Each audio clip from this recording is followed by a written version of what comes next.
Hi, my name is Hannah Domain and I'm going to show you around my website that I have spent the semester creating for ELRC 2507. So first we have our home page and we got to use this fun little website to create a PowerPoint. In this PowerPoint we kind of use a little photo editor and it's kind of just like a little welcome to the class little PowerPoint, and it kind of shows you a picture of me. That way you know who I am just a little bit before we get to the Meet the Teacher page. So then the next page we have is the Meet the Teacher page. And here we had AI write a biography for us, and I inserted my little headshot that I have.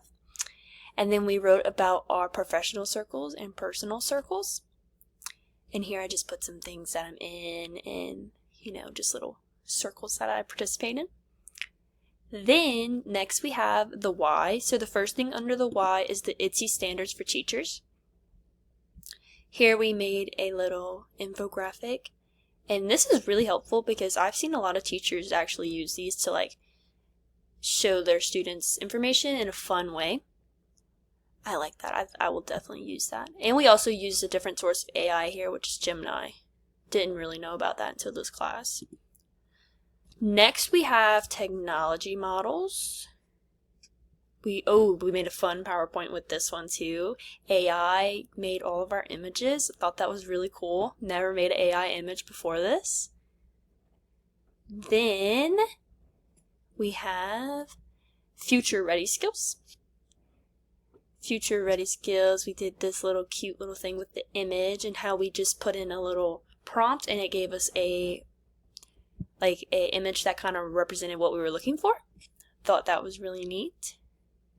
That's something you could have in this classroom. I could get my students to do because this was super easy and really children could do this themselves. It was so easy to understand. Next we have resources. This is where it gets fun. So first we have podcasting. I listened to a really good podcast, and it was about lesson plans and how some people think lesson plans are totally unnecessary, but they're not. And this lady, she gave a beautiful explanation of why we need lesson planning and why you will fail without it. Very good to keep in mind. But I also really like podcasting because a lot of students are auditorial learners, and they rather hear it themselves much more than seeing it. Sometimes students can focus more when they have if you put on headphones and you listen to it. Personally, myself, I like to listen to music and stuff when I listen and learn, when I learn. So this is something that students could use in that same sort of way if they're more of a listening, learning type of student. Next we have mobile apps. I did a really cool mobile app here called Khan Academy Kids. A lot of people have probably heard of Khan Academy, but this was really cool.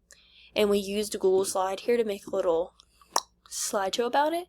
But I thought it was super cool that this app, you could track your students and how they're doing in the class. I thought that was super neat.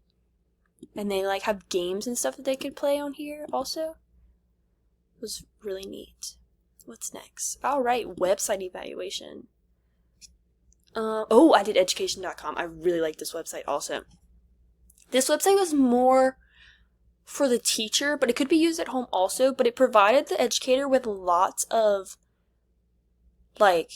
resources they could use. And the resources, I looked at quite a few and they were actually pretty useful. Alright, next we have digital images. I really like Wakelet. I think this is cool. Never heard of Wakelet before this class, but I think it's pretty neat. I like how right here we had to put all of this information on a sheet for someone to look at and learn, and I really thought it was neat how you could make it more visually appealing, because personally I don't like to look at boring things, and I know students definitely don't like to look at boring things. So if you make things more visually appealing by how I added the pencils on the side right here, chef's kiss. Makes it so much fun for students.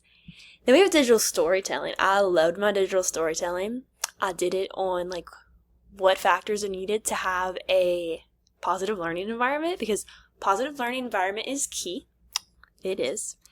And here we just did this the sheet. We had to find pictures. Then here's my digital storytelling. Go watch it. It's good. You'll really like it. Then, next we move on to the must know. And we have our AI assignment. This was really fun. I really liked this drawing game. I thought that was so fun. I actually played it quite a few times. Just for a fun little way for kids to, play around with AI and get to learn about it. Now, Magic School was so cool. Personally, I struggle writing emails, even to, my professors. And I like to have, this made it so easy. They made it, the right wording. I didn't sound rude. It sounded very professional. Also, a lesson plan. Didn't know it could make lesson plans for you. Apparently, it can do a lot. Pretty cool. Alright, Twee. This was cool. It made questions from the video. So, if I want to show a video from YouTube to my class and didn't want to come up with the questions myself, they can do it for me. Really neat. Alrighty. And I think that's it, because we didn't get to these pages. And my Apple Teacher Certification. This was so fun. I actually have been using an iPad my entirety of high school, so I did the MacBook one because I wanted to get a little bit more knowledge on what I can do with my Mac. So, thank you for watching.